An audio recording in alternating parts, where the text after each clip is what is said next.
አማርኛ መዝሙር የሚባል የለም። ዶክተር ኢሳያስ አለሚ መዝሙሩ አያልቅም፣ ሰዓቱ ያልቃል እንጂ ምንድነው ሰብህወ በክህሎቱ ስለሆነ ገብረ መንፈስ ቅዱስ ጻድቅ እመጣልሃለሁ ከሩቅ ከተሰጣት ትልቁ ሀብት መዝሙር ቅኝት ለውጦት ነበር። የከንፈር መስዋዕቱን አበርክቷል።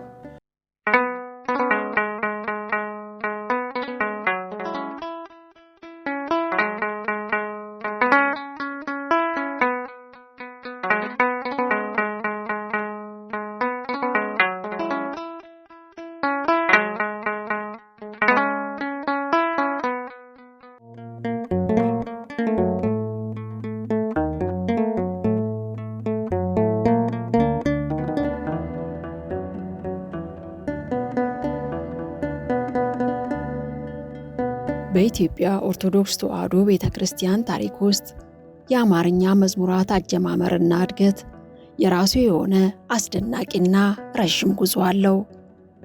በቤተክርስቲያኒቷ ሥርዓት መሠረት ዋናውና ቀዳሚው የዜማ መዋቅር በቅዱስ ያሬድ የተደረሰውና በግዕዝ ቋንቋ የሚቀርበው ማኅሌትና ቅዳሴ ቢሆንም ሕዝቡ በነገረ መለኮት የታነጸና በገዛ ቋንቋው የሚረዳው መዝሙር እንዲኖረው የተደረገው ጥረት የራሱ ታሪካዊ ምዕራፎች አሉት። የቃል ግጥሞችና እንጉርጉሮች ከዘመናዊው የመዝሙር አቀራረብ በፊት ምዕመናን በጉዞ ወቅት በዓመታዊ በዓላት አካባቢና በለቅሶ ጊዜ ሃይማኖታዊ ይዘት ያላቸውን የቃል ግጥሞች በአማርኛ ያንጎራጉሩ ነበር።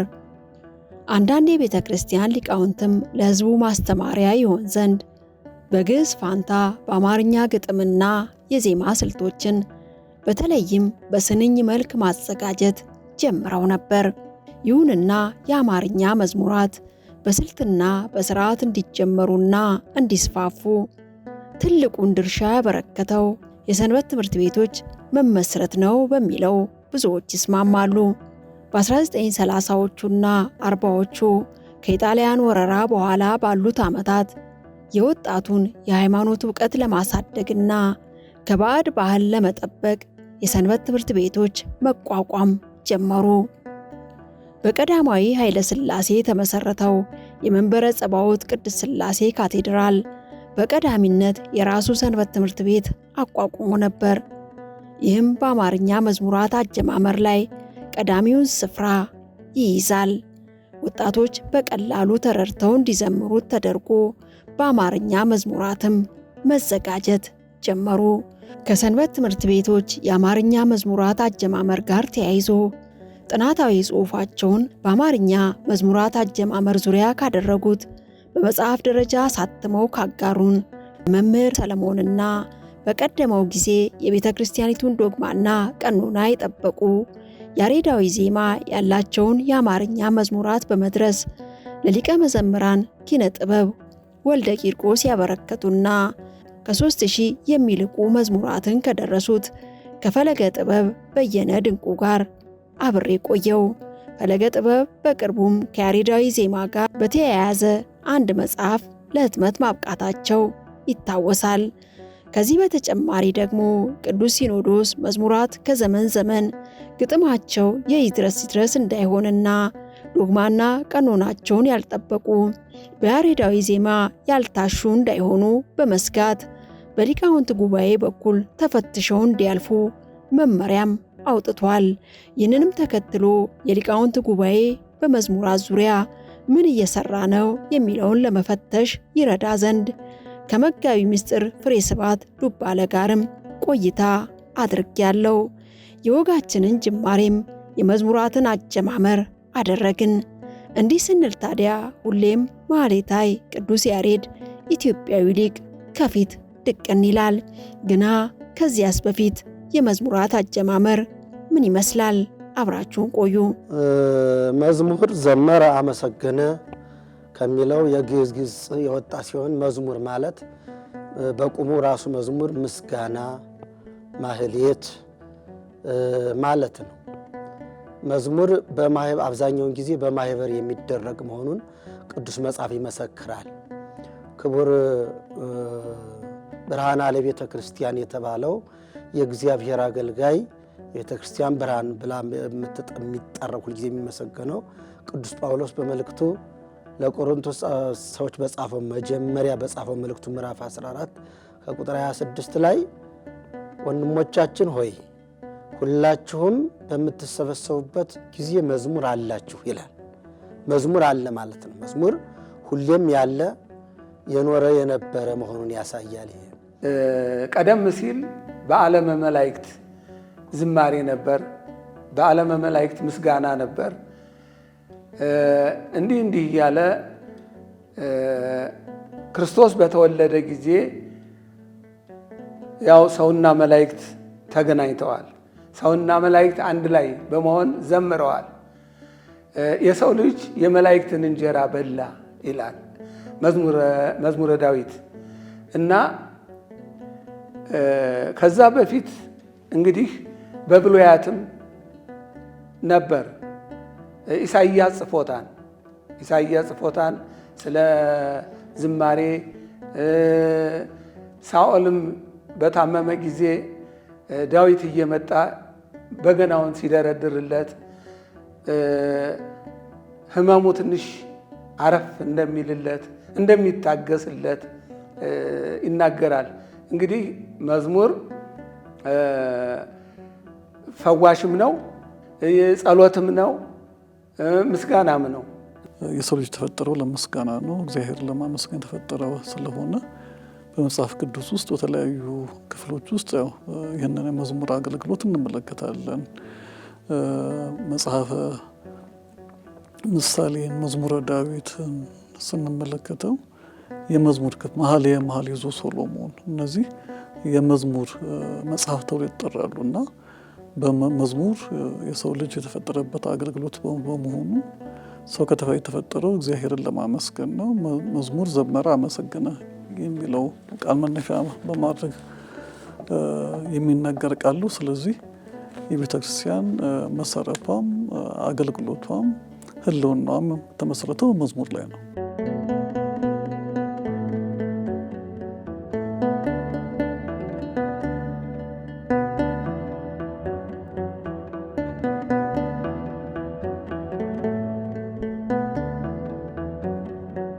ቅዱስ ሳሙኤል ነቢዩ በትእዛዘ እግዚአብሔር ሳኦልን ከቀባውን በኋላ በመንገድ የሚያገኛቸው ምልክቶች ሲነግረው ማኅበረ ነቢያት በመዝሙር በትንቢት ተሰብስበው እንደሚያገኛቸው ነግሮታል። ቀዳማዊ ሳሙኤል ምዕራፍ 10 ቁጥር 5 ላይ ወበየትረክብ መዝሙረ ነቢያት፣ በዚያም አንድ ሆነው መዝሙር የሚዘምሩ ትንቢት የሚናገሩ ነቢያትን ታገኛለህ ብሎ ነግሮታል። እና ነቢያት ሳይቀር በአንድ ሆነው ይዘምሩ እንደነበር ይናገራል ትንቢት። መዝሙርን እግዚአብሔርን በማመስገን መዝሙር ከያው በዜማ የሚቀርብ በመሆኑ ከሌሎች ምስጋናዎች ይለያል። በንባብ ከሚቀርቡ በቃል ከሚነገሩ በዜማ ተደግፎ የሚቀርብ ምስጋና በመሆኑ መኃልየ ዘሰሎሞን ዘወትር ቤተክርስቲያን የሚዘመር የሚጸለይ ጸሎት ነው። መዝሙረ ዳዊትን ስንመለከተው እንደዚሁ አንዱ የምስጋና መጽሐፍ ነው። ስለዚህ እነዚህንና ሌሎች መጽሐፍ ቅዱስ ክፍሎች መሰረት አድርጎ እግዚአብሔርን ለማመስገን የምንጠቀምበት አንዱ የአገልግሎት መስክ ነው መዝሙር። ክቡር ዳዊት በጣም ዘወትር አመስጋኝ ስለነበረ የደረሰው መጽሐፍ ሳይቀር ስሙ መዝሙረ ዳዊት፣ የዳዊት መዝሙር ተብሎ ተጠርቶለታል። በመዝሙሩም ትልልቅ ቃላቶችን ተናግሯል። በመዝሙሩም በመሰንቆ በመዝሙሩ ድውይ ሳይቀር ይፈውስበት ሀብተ ፈውስ ይለዋል። አንዱ ከተሰጠው ሀብት ድውይ ሳይቀር ይፈውስበት እንደነበረ። ሳኦል ርኩስ መንፈስ አድሮበት ነበር። በኋላ በቅናት ምክንያት ዳዊትን ቀንቶ ተመቅኝቶ ዳዊት ያለ ምንም መሳሪያ ጎልያድን ሂዶ በመግደሉ ወወፅአ ለአያተ እስራኤል ይላቸዋል። የእስራኤል ደናግል ወጥተው ሲቀበሏቸው ዳዊት እልፍ ገዳይ ሳኦል ሺህ ገዳይ ብለው እየዘመሩ በሚቀበሉት ጊዜ በዚያን ጊዜ ቅናት አድሮበታል። እንዴት እሱን ላቅ እኔን ዝቅ አድርገው ዘመሩ ብሎ በዚያ ቅናት አድሮበታል። በዚያ አመካይቶ ክፉ መንፈስ እያደረ በጣም ያሰቃየው ነበር፣ ከእግዚአብሔር ርቆ ተለይቶ ስለነበረ። እና ቤተክርስቲያን ያለችው እግዚአብሔርን ለማመስገን ነው። የቤተክርስቲያን አገልግሎት እግዚአብሔርን በዜማ እግዚአብሔርን በቃል የምታመሰግንበት አንዱ መሳሪያ መዝሙር ስለሆነ መዝሙር ከመጽሐፍ ቅዱስ የተገኘ መጽሐፍ ቅዱስን መሰረት አድርጎ የተዘጋጀ ነው። እሱን አብነት አድርጎ ደግሞ የተለያዩ አባቶች ሊቃውንት እንደ ቅዱስ ያሬድ ከመጽሐፍ ቅዱስ የተለያዩ ክፍሎች ከብሉያት ከሐዲሳት የተገኙ ኃይለ ቃላትን ወስደው እንዳለ ቀጥታ ቃል በቃልም ወስደው ያንን በዜማ አቅርበው መጥነው በአጽዋማት ለይተው በወቅቱ በአዝማናት ለይተው የአጽዋማት መዝሙር የበዓላት መዝሙር ብለው ለይተው ሰጥተውናል። የመዝሙር አጠቃላይ የተመጣውን ስንመለከት መጽሐፍ ቅዱስ ነው። ከዛ በኋላ በመንፈስ ቅዱስ ተቃኝተው እነ ቅዱስ ያሬድ ከቅዱስ ያሬድ በኋላ እና አባ ግድግድ ዘጋስጫ ሌሎች አባቶች በየዘመኑ የተነሱ አባቶች ያዳበሩት ዛሬ እኛ ለአገልግሎት የምንጠቀምበት ትልቅ መንፈሳዊ መሳሪያችን ነው። በስድስተኛው ክፍለ ዘመን በአክሱም ምድር የሰማይን መላእክት ቅኝት ወደ ምድር ያወረደው የኢትዮጵያ ኦርቶዶክስ ተዋሕዶ ቤተ ክርስቲያን የዜማ መሰረት ሊቁ ቅዱስ ያሬድ ነው። ሊቁ ቅዱስ ያሬድ የሰው ልጅ የፈጠራ ውጤት ያይደለ መለኮታዊ የምስጋና ዜማን በምድራውያን አንደበት ቀረጸው። ለእኛም ይገባን ዘንድ በሶስት መሰረታዊ የዜማ ቅኝቶች ከፋፍሎ ግዕዝ፣ ዕዝልና አራራይ ሲል ሰየመው። እነሆ ሺህ ዓመታትን ተሻግሮም የሊቁ ዜማ ሊቃውንቱን የሚታየውን ዓለም ረስተው በሰማይ ባለው መለኮታዊ ክብር ይመስጣቸዋል። ይልቁንም አገራችን ቅድስት ኢትዮጵያ ያልተሰጣት ሀብት የለምና ከተሰጣት ትልቁ ሀብት አንዱ በቅዱስ ያሬድ በኩል የተሰጣት ትልቁ ሀብት መዝሙር ነው። የቅዱስ ያሬድ ዜማ እንዲያው ለማሳጠር ያክል ግዕዝ፣ ዕዝል፣ አራራይ ናቸው። በእነዚህ ነው ለክቶ ያስቀመጠው። እነዚህም 8 ምልክቶች አሉ። ኋላ የተደረሱ 2 አሉ፣ አንብርና ድርስ። እነሱ ጋር 10 ይሆናሉ እና በ10ሩ ምልክቶች እየተመራ ያው ምልክት እንግዲህ አሁን ፈረንጆቹ ኖታ ይሉታል። ይሄኛው ምልክት ነው፣ ለትውልድ እንዲተላለፍ ትውልድ እንዲያነበው ትውልድ እንዲያዜመው አድርጎ በጣም የሚገርም ነው። ለዓለም ያስተላለፈው ያቆየው ቅዱስ ያሬድ ነው። ቅዱስ ያሬድ በደረሰው ድርሰት በእውነት ለዘመናቱ ለየወቅቱ ሳይቀር ለክረምቱ፣ ለዘመነ መጸው፣ ለዘመነ ጽጌ፣ ለዘመነ አስተርእዮ፣ ለዘመነ ልደት፣ ለዘመነ ጾሙ፣ ለመዝሙር ዘወርኃ ጾም፣ እንደገና ደግሞ ለዘመነ ፋሲካ፣ ለዘመነ ትንሣኤ፣ ለሁሉም መዝሙራትን በሙሉ እየቀመረ ደርሷል። በዚያውም ላይ ለክብረ ቅዱሳን የሚሆነውን ለየበዓላታቸው የሚሆን ሁሉ በዜማ ደርሷልና ቤተ ክርስቲያኗ በሌሊትም በቀንም እግዚአብሔርን የምታመሰግን ሰማያዊት ቤተ ክርስቲያን ናት። ወስራሪሃ ዘበአርያ ሰማይ፣ በሰማይ መላእክት ያለማቋረጥ እንደሚያመሰግኑት ሁሉ ያለማቋረጥ እግዚአብሔርን የምታገለግልበት መዝሙር የተሟላ አላት። አሁን ነጮች ወይም ፈረንጆች ኖታ ብለው ያመጡት ትንሽ ምልክት እሱን መነሻ አድርገው ነው። የቅዱስ ያሬድን ዜማ እነዚህ ምልክቶች እነዚህ የሞዛርት ወይም የቤትሆቨን ኖታዎች አይወስኑትም፣ እንዲያው አጥንቶ መከተል ካልሆነ በስተቀር እና ቅዱስ ያሬድ መዝሙርን 5ቱን ጸዋትወ ዜማዎች ደረሰ። 5ቱ ጸዋትወ ዜማዎች ድጓ፣ ጾመ ድጓ፣ ምዕራፍ፣ መዋሲት፣ ዝማሬ እነዚህ ናቸው። ዝማሬና መዋሲት ይሏቸዋል፣ ግን ለየራሳቸው መጽሐፍ ስለሆኑ ዝማሬ፣ መዋሲት ተብለው ተለይተው ተቀምጠዋል። እንደገና ደግሞ ከነዚህ ውጪ ቅዳሴውንም ጽፏል። ለቅዳሴውም ዜማ አዘጋጅቶለታል።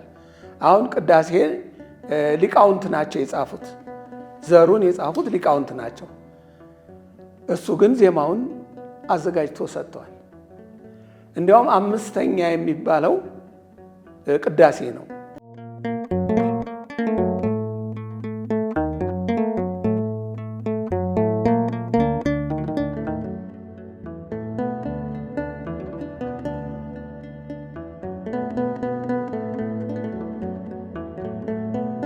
የዚያን ጊዜው እንግዲህ ቅዱስ ያሬድ በመንፈስ ቅዱስ ተመስጦ እንደ ክቡር ዳዊት በተሰጠው ሀብተ መዝሙር ሀብተ ማህሌት ቅዱሳን መላእክት ሲያገለግሉ ሰምቶ ዋይዜማ ዘሰማይኩ በሰማይ መላእክት ቅዱሳን ከቅዱሳን መላእክት የሰማውን ዜማ ዋይዜማ ብሎ አድንቋል። ይሄ ደግሞ እንደዚህ ስንል እንዲያው ተርታ ነገር መጽሐፍ ቅዱሳዊ ያልሆነ ይመስላቸዋል። ቅዱስ ጳውሎስ ሁለተኛ ለቆሮንቶስ ሰዎች በጻፈው መልእክቱ ምዕራፍ 12 ላይ ወደ 3ኛው ሰማይ እንደተነጠቀ ተናግሯል። 3ኛው ሰማይ ድረስ እንደተነጠቀ ተናግሯል። ወበየርየ ምስጢረ ዘይተረጎም በዚያም የማይመረመር ምስጢር እንደሰማ ተናግሯል። ቅዱስ ያሬድም ልክ እንደዚያ ነው። ክብረ ቅዱስ ጳውሎስ የደረሰ ወይም ደግሞ ክብረ ሐዋርያት የደረሰ ቅዱስ እንደመሆኑ አመስጋኝ እንደመሆኑ ተነጥቆ ሄዶ እዚያ የሰማውን መዝሙር አውርዶ እንደዚህ እያሰማን ይገኛል። እና በዚህ እግዚአብሔርን ኢትዮጵያ ኦርቶዶክስ ተዋሕዶ ቤተክርስቲያን እግዚአብሔርን ያለ ማቋረጥ ያለ እረፍት በዚህ ታገለግላለች። እንዲሁም መዝሙሩ አያልቅም፣ ሰዓቱ ያልቃል እንጂ አገልግሎቱ አሁን ሊቃውንቱ በክብረ በዓል ጊዜ አያልቅባቸውም። አገልግሎቱ አይደለም ሰዓቱ ነው የሚያልቅባቸው። ቅድስት ቤተ ክርስቲያንም በቅዱስ ያሬድ ሰማያዊ ዜማ ለዘመናት በግዕዝ ቋንቋ ስታመሰግን ከኖረች በኋላ በ20ኛው ክፍለ ዘመን አጋማሽ ላይ አዲስ የመንፈሳዊ ተሐድሶ ማዕበል ተቀሰቀሰ። ወጣቱ ማህበረሰብ የሚረዳው በዕለት ተዕለት ሕይወቱ የሚናገረውና ከልቡ ጋር በቀጥታ የሚገናኝበት የምስጋና ቋንቋ መናፈቅ ጀመረ። ያ መናፈቅ ነው እንግዲህ የሰንበት ትምህርት ቤት የአማርኛ መዝሙራትን የወለደው። አሁን እንድንለይ የሚያስፈልገው ምንድነው? መዝሙር ያው የቅዱስ ያሬድ አንዱ የዝማሬ አገልግሎት ስለሆነ ቤተክርስቲያን የምንጠቀምበት በማህሌቱ የምንጠቀምበት መዝሙር ነው። ቅድም ያነሳሁት እኔ ያጠናሁትም ደግሞ በተወሰነ ጊዜ ወስጄ ለማየት ሞከርኩት የሰንበት ትምህርት ቤት የአማርኛ መዝሙራትን ነው። የሰንበት ትምህርት ቤት የአማርኛ መዝሙራት በእኛ ቤተክርስቲያን ታሪክ ስናነሳ ከ60-70 ዓመት በላይ እድሜ የላቸው።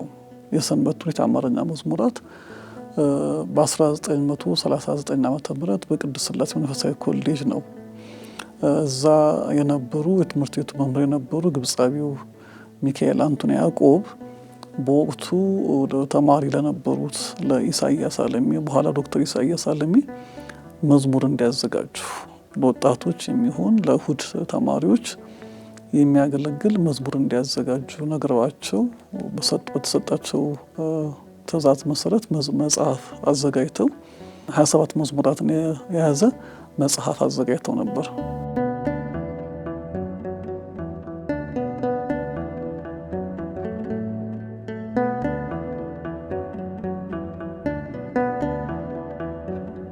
መዝሙረ ጸሎት የሚባል እና በ1947 ዓመተ ምህረት የታተመ መጀመሪያ መጽሐፍ ነው እሱ መጽሐፍ።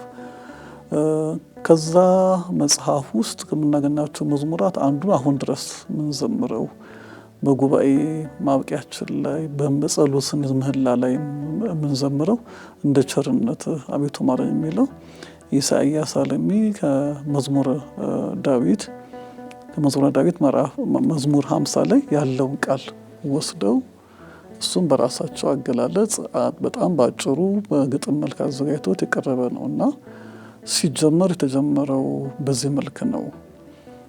ከዛ በኋላ ለዚህ ለአማርኛ መዝሙር መጀመር መነሻ የሆነው በሁለተኛ ዓለም ጦርነት በኋላ ወደ ሀገራችን የገቡ የኢየሱሳውያን የወንጌል መልእክተኞች ሚሽነሪዎች በየትምህርት ቤቱ የእንግሊዘኛውን መዝሙር የፕሮቴስታንቱን የካቶሊኩን መዝሙር ተርጉሞ በአማርኛ እንዲዘመር ያደርጉት ነበረ።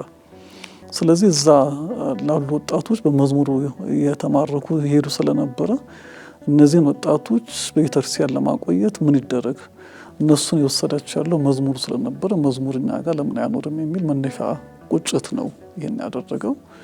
ከዛ በኋላ የብስራተ ወንጌል ሬዲዮ ጣቢያ መከፈቱ፣ እሱ ሲከፈት በኢትዮጵያ ኦርቶዶክስ ተዋሕዶ ቤተክርስቲያን 30 ደቂቃ የአየር ሰዓት ነበራት እና እዛ በአየር ሰዓት ላይ የሚቀርቡ ሊቃውንት ትምህርት አስተምረው ከአንዱ መርሃ ግብር ወደ ሌላ መርሃ ግብር ለመሸጋገር መዝሙር ያስፈልጋቸው ነበር። ስለዚህ ብዙ ጊዜ እነዛ መርሃ ግብር የሚያቀርቡት አባቶች በቃላቸው ያሬዳዊውን ዝማሬ በቃላቸው ያለምንም ድምፅ መሳሪያ ማጀቢያ ይዘምሩት ነበር። ላይቭ ማለት ነው። ዛሬ እንደ ላይቭ እንደምን በቀጥታ ስርጭት እሱን እየዘመሩ ያቀርቡ ነበር እና ሲጀመር ይሄ ነው።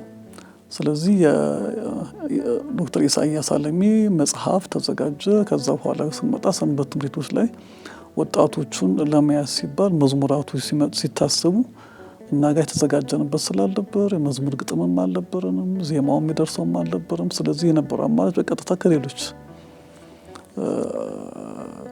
ዘንድ መዝሙርን ማምጣት፣ ግጥሙን ከነዜማ ማምጣት ነው። ስለዚህ ከዛ እየመጣ እኛ ዘንድ መዘመር ተጀመረ። ያ ሲጀመር 1940ዎቹ መካከል ላይ ሙሉ ግጥምና ዜማ ይናል ሳይሆን በሌሎች አካላት የሚዘመሩ ባለቤትነታቸው ግጥሙም ያው መዝሙር ለጸሎት መዝሙር ለትምህርት ያገለግላል፣ ስነ ምግባር ለማስተማር የሚያገለግላል እና በሌሎች አካላት የተዘመረው ለነሱ ትምህርት ለነሱ አገልግሎት የተዘመረው እኛ ጋር አምጥተን አስገብተን ነው መዘመር ጀመር። ስንዘምር ወጣቱን የመያዛችን ጉዳይ ነው እንጂ ይዘቱ ምንድነው፣ በዚህ መዝሙር የሚተላለፈው መልእክቱ ምንድነው፣ ጭብጡ ምንድነው፣ መዝሙሩ ጭብጥ የሚሉ ነገሮች ጥናቶች አልነበሩ እና በዛው አጋጣሚ ነው እነሱ ይዘምሩበት የነበረው ማጀቢያ መሳሪያ ኦርጋኑ፣ አኮርዲዮኑ፣ ፒያኖ ሁሉ የነበረበት አጋጣሚ ነበር። እነሱ ራሳቸው ቀጥታ መጥተው መዘመር ተጀመረ። ሰንበት ትምህርት ቤቶች ተቋቋሙና እነዚህን ወጣቶች ወንጌል ብቻ ከምናስተምራቸው እንደገና ደግሞ አምላካቸው እንዲያመሰገኑ ቢደረግ ተብሎ ወደ አማርኛ እየተቀየረ መጀመሪያ ወረቡን እንዳለ ቃል በቃል ወረቡን ሽብሸባውን ባጭሩ ለማስለመድ ባጭሩ እያስለመዷቸው ያው ታቦት ሲወጣ ያንን ይላሉ። ምዕመናኑም እነሱን እየተከተለ ብዙም ባይሆን ይሄ ሆታው ግን የገበሬው ወይም የወጣቱ እስካሁን አሁንም አልጠፋም ገና።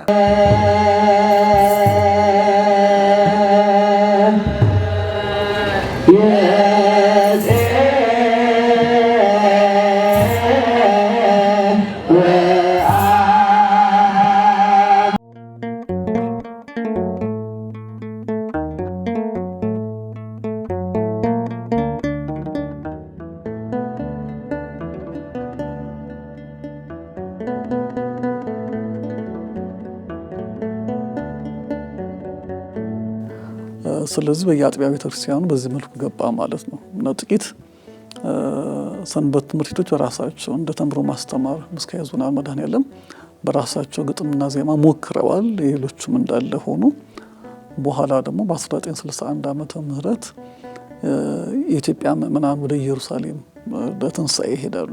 እዛ ሄደው እዛ በጎልጎታ ላይ ሲሄዱ ሌሎች ሀገራት ክርስቲያኖች እየዘመሩ በአንድነት ሲሄዱ ኢትዮጵያውያኑ የሚዘምሩት የህብረት ዝማሬ ያልነበራቸው፣ ስለ ቁጭት አደረባቸው ማለት ነው። እና እዛ ያሉ ሰዎች ኢትዮጵያውያን መዝሙር የላችሁም አትዘምሩም እያሉ ሲጠይቋቸው እና በጣም ተቆጩ። ምክንያቱም የሚዘምሩት ማህሌታውያኑ ያሬዳውያኑ አባቶች ናቸው። በአማርኛ ሲዘመር ሌላ ሰምቶ አያውቁም እና ቀጥታ እንደመጡ የኢየሩሳሌም መዝሙራት የሚል መጽሐፍ አዘጋጁ። ኢየሩሳሌም መታሰቢያ ለኢትዮጵያ በዛ ድርጅት መጽሐፉ ታተመ። ከዛ በኋላ እነሱ ደግሞ መዘምራኑን ለማምጣት ቀጥታ ወደ መካነ ኢየሱስ ሲሄዱ መዘምራኑን ከዛ አምጥተው እነሱ የመጡ ጉባኤያቸው ላይ ማዘመር ተጀመረ። በኋላ ለምንድን ነው እኛ የራሳችን መዘምራን የማያኖረን ለምንድን ነው የሚለውን ነገር ጥያቄ መጣ። እንደዛ ሲባል ቅዱስ ሥላሴ መንበረ ጸባኦት ቅዱስ ሥላሴ ላይ ያሉ ወጣቶችን እንዲዘምሩ ለማድረግ ሀሳቡ መጣ። ግን ምን ይዘምሩ? አሁንም ግጥም የለንም፣ ዜማ የለንም። ስለዚህ 84 መዝሙራት ከመካነ ኢየሱስ ተዘጋጅቶ እና ጋር መጥቶ መንበረ ጸባኦት ቅዱስ ሥላሴ በነበሩ ሰራዊተ ክርስቶስ በሚባሉ በእነሱ አማካኝነት ዝማሬው ተጀመረ እና ሲጀመር ይሄ ነው። ከዛ በኋላ ነው እያደገ ሲመጣ በጣም ታላላቅ አባቶች እነ ርዕሰ ማእምራን ብርሃኑ ውድነህ፣ እነ መርጌታ ፀሐይ ብርሃኑ በጣም በራሳቸው መዝሙር እየዘመሩ ግጥም ያዘጋጁ ቤተክርስቲያኒቱ የራሷ ግጥምና ዜማ ማዘጋጀት ትችላለች የሚለው ባለነ በኩረ መዘምራን ሊቀ መዘምራን ኪነ ጥበብ ወልደ ቂርቆስ መዝሙሩን እየዘመሩ ማሳየት ጀመሩ። ይሄ ነው ታሪካቸው። ሲመጣ የአማርኛ መዝሙራት በዚህ መልኩ ነው የተጀመረው። ትላንት የነበረን ታሪክ ይሄ ነው። ምንድነው ሰብህዎ በክህሎቱ ስለሆነ ብቻ የቻሉትን ያህል ምስጋና እያቀረቡ ነው። እነዛም ገበሬውም ይሁን ነጋዴውም ይሁን እንግዲህ የከንፈር መስዋዕቱን አበርክቷል። እናቶችም እንዲሁ ዝም ብለው ታቦት ሲወጣ ይከተላሉ። ሌላውም ገበሬውም ወጣቱም ነጋዴውም ሆ እያለ ነው የሚከተለው። የአገር ባህል እንግዲህ እየነገሰ እየጎላ የመጣው በዛን ጊዜ ነው። ለምን ቃል እግዚአብሔር በደንብ አይታወቅም ነበር። ካለ ካህናቱ ካለ አብነት መምህራን በስተቀር ወይንም ቁጭ ብሎ ወንበር ዘርግቶ ካልተማረ በስተቀር ሌላው ምዕመን አያውቀውም ነበር። በኢትዮጵያ ኦርቶዶክስ ተዋሕዶ ቤተክርስቲያን መንፈሳዊ ጉዞ ውስጥ የገዳማቱና የየአድባራቱ ዓመታዊ በዓላት ትልቅ ስፍራ አላቸው። ጊዜው የመጓጓዣ አቅርቦት እንደ ልብ ያልነበረበት በመሆኑ እናቶች በየመንገዱ በእግር ሲጓዙ በጋራ የሚዘምሯቸው የጉዞ መዝሙራት ለመንፈሳዊው ስነ ግጥምና ዜማ እድገት ያበረከተው አስተዋጽኦ በቀላሉ የሚገመት አይደለም። ከዛ በኋላ ግን መዝሙራቱ ሲመጡ በተለይ በደርግ ዘመን የነበረው በየሰንበት ትምህርት ቤቱ መዝሙራት የሚደረሱበት አጋጣሚ ነበር። እሱ እድል ተፈጥሮ ነበርና የእናቶች መዝሙር የምንለው እናቶች በሰንበት የሚዘምሩት መዝሙር አላቸው። ምለላ የምንለው በአጽዋማት በፍልሰታ የሚዘምሩት መዝሙር አላቸው። የንስሐ መዝሙር የምንለው ይሄ ወፌ ሰንበታ መጣሽ ለፍልሰታ ሀገር ፊት ነው ኤፍራታ አሳድሪ ማታ የሚለው ኦ ማርያም ለምንሻለሁ ባሪያሽ አንድ ጊዜ ስሚ ቀርበሽ ብርቱ ጉዳይ ላይ አንቺ ምነግርሽ እያሉ እናቶች ይዘምሩ ያድራሉ። እናቶቻችን ለአማርኛ መዝሙር እንግዳ አይደሉ። ገዳማት ሲሄዱ ወደ ገዳማት ለመሳለም እየዘመሩ በእግር ነው የሚሄዱት። ስለዚህ መንገዱ ሩቅ ስለሆነ መንገዱን በዝማሬ እግዚአብሔርን እያመሰገኑ ቅዱሳንም እጃቸውን እየጠየቁ ይሄዳሉ። መዝሙራቱ ውስብስብ ካልሆነና ማንኛውም ሰው በቀላሉ ሊከተለው ከሚችል የዜማ ስልት የተዋቀሩ ነበሩ። መደበኛ የዜማ ትምህርት ባይኖራቸውም ከመንፈሳዊ ፍቅርና ከውስጥ በመነጨ ስሜት ያፈለቋቸው ዜማዎች ዛሬ ለሰንበት ትምህርት ቤት መዝሙራት መፈጠር የበኩሉን አስተዋጽኦም አበርክቷል። ገብረ መንፈስ ቅዱስ ጻድቅ እመጣልሃለሁ ከሩቅ እሰይ ስለት የሰመረ ለእመቤቴ ማርያም ነግሬያት ነበር የሚሉ መዝሙራት የእናቶች መዝሙራት ነው። ስለዚህ እነዚህን መዝሙራት መነሻ በማድረግ የአባቶችን መሀል የተገንቡ መነሻ በማድረግ ዜማ እየተደረሰ በሰንበት ትምህርት ቤት አዲስ እንቅስቃሴ በየአጥቢያው እግዚአብሔርን ማመስገን የሚያስችሉ መዝሙራት የተደረሰበት ዘመን የነበረው የሰባዎቹ ዓመተ ምህረት ዘመንን መዝሙር ታሪክ ስንመለከት ለምሳሌ ሽብሸባቸው እሱም በአካላቸው መስዋዕት አቅርበዋል። እሱን ይቆጠርላቸዋል ብለን ነው የምንገምተው። ግን እየተሻሻለ መምጣት አለበት፣ ያ ሁሉም መዘመር አለበት በሚል አማርኛው ያው የቅዱስ ያሬድ ዜማ እንዳለ ሆኖ ከወረቡ ወደ አማርኛ ተቀይሮ እንዲዘምሩት ተደረገ። እንደዚሁ አንዱ እየተማማረ ትልቅ ቅድሚያ ያላቸው ደብረ አድባራት አዲስ ለሚጀምሩት ለጀማሪዎቹ ለነሱ እየተወራረሰ መጣ። ያ መዝሙር ለነሱ ተብሎ አማርኛ መዝሙር ተከፈተ እንጂ ቅዱስ ያሬድ አማርኛ መዝሙር የሚባል የለም፣ በግዕዙ ነው ያስቀመጠው። ይህንን የወጣቶች የመዝሙር ፍላጎት ለመሙላት ጉዞ ቀላል አልነበረም። ከባህላዊው አቀራረብ ወጣ ባለመልኩ ወጣቶች በራሳቸው ቋንቋ እንዲዘምሩ በር የከፈቱት እንደ ማኅበረ ሥላሴ ያሉ ቀደምት እንቅስቃሴዎች ነበሩ። እነዚህ ማኅበራት የሰንበት ትምህርት ቤቶች ግጥምና ዜማን እያዋሃዱ የወጣቱን ልብ መሳብ ጀመሩ። ከዛ በኋላ የመጣው ግን በጣም 1980ዎቹ በኋላ ያው በሀገራችን ላይ የምናስታውሰው ትልቅ ፈተና የነበረው ቤተክርስቲያናችን የተሃድሶ ዘመን ነው እና በተሃድሶ ተከታዮች አማካኝነት በጣም ሙሉ በሙሉ ማለት ይቻላል የመዝሙሩን ቅኝት ለውጠውት ነበር እና መዝሙሩን ስናነሳ ትልቅ አቅም አለው። በግጥም የሚቀርብ ነገር የማይረሳ ነው። በቀላሉ ይተላለፋል፣ በቀላሉ ይያዛል። ስለዚህ ትምህርት ሃይማኖትን የመሰሉ ትውፊትን እነዚህ የሚገልጹ መዝሙራት በስፋት የተደረሱት በስፋት ብዙ ዘማሪያን በተለይ ከዚህ ከነፃ ፕሬስ ጋር ተያይዘው የህትመት መብት በነፃ ማውጣት ማንም ሰው እንደፈቀደ ማሳተም የሚችልበት እድል በመፈጠሩ የተነሳ ብዙ ወንድሞች ብዙ እህቶች የራሳቸውን መዝሙራት እያሳተሙ በካሴት ከዛ በኋላ ደግሞ በሲዲ መዝሙር ማውጣት የተጀመሩበት ዘመን ነው። ያ ዘመን ላይ ስናነሳ ትልቅ የመዝሙር ለውጥ በመዝሙር አገልግሎት ትልቅ ለውጥ መጥቷል። ብዙ መዝሙራት ተደርሷል፣ ቀርበዋል። የመዝሙራቱ ይዘት ምን ነበረ? ከትውፊት አንጻር ከትምህርት ሃይማኖት አንጻር እሱ እንዳለ ችግሩ እንዳለ ትተን እድገቱን ስንመለከት በዛ ዘመን ላይ የነበረው እሱ ነው። በዛ ዘመን ላይ ነው በጣም በርካታ የሰንበት ትምህርት ቤት አባላትን በማህበር በአንድነት ሆነ መዝሙራትን እያሳተሙ መውጣት የጀመሩበት በተለይ እንደ ማህበረ ሰላም በጣም ጠንካራ መልእክት ያላቸው ዘወትር ቢሰሙ የማይሰለቹ መዝሙራትን ይዘው ለአገልግሎት የወጡበት ዘመን ነውና የመዝሙር ታሪክ ስንቋጨው ብዙ ውጣ ውረድ ያለበት የኛንም የሆነን ነገር ያገኘንበት የኛ ያልሆነ ነበር ደግሞ ያስገባንበት የታሪክ አጋጣሚዎች ነበሩት። በግዕዝ እኮ በሚዘመርበት ሰዓት በእውነት ልዩ ተመስጦ ነው። ቅድም እንዳልኩት ሊቃውንት ብቻ ናቸው የሚመሰጡበት በዛ ዝማሬ ላይ። ለምን ይገባቸዋል? ስለሚያውቁት ምን ያህል ቅርበት ከክርስቶስ ጋር ቅርበት እንዳላቸው አድርገው ነው የሚቆጥሩት እና በጣም ተመስጦን ይሰጣል። እና ያው እግዚአብሔር ይመስገን ከጊዜ ወደ ጊዜ ብዙ ለውጦች አሉ በታሪኩ ላይ። ግን አጠቃላይ ስናነሳ መዝሙር ዛሬም ድረስ ስናነሳ መዝሙር ዓላማው ምንድን ነው ስንል መዝሙር ለትምህርት፣ መዝሙር ለጸሎት፣ ምንም ነገር ጸሎት ላይ የሚያችሉ ሰዎች መዝሙር በመዘመር ጸሎት ማድረስ ይችላል። እንደ ቸርነት የሚለውን ትልቅ የጸሎት ይዘት አለው።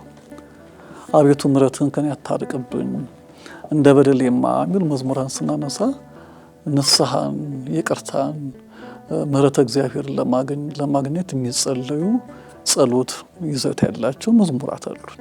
ያኔ በጥቂት ወጣቶች የጀመረው የአማርኛ መዝሙር ዛሬ በሚሊዮኖች ልብ ውስጥ የሚነበብ የሕይወት መጽሐፍ ሆኗል።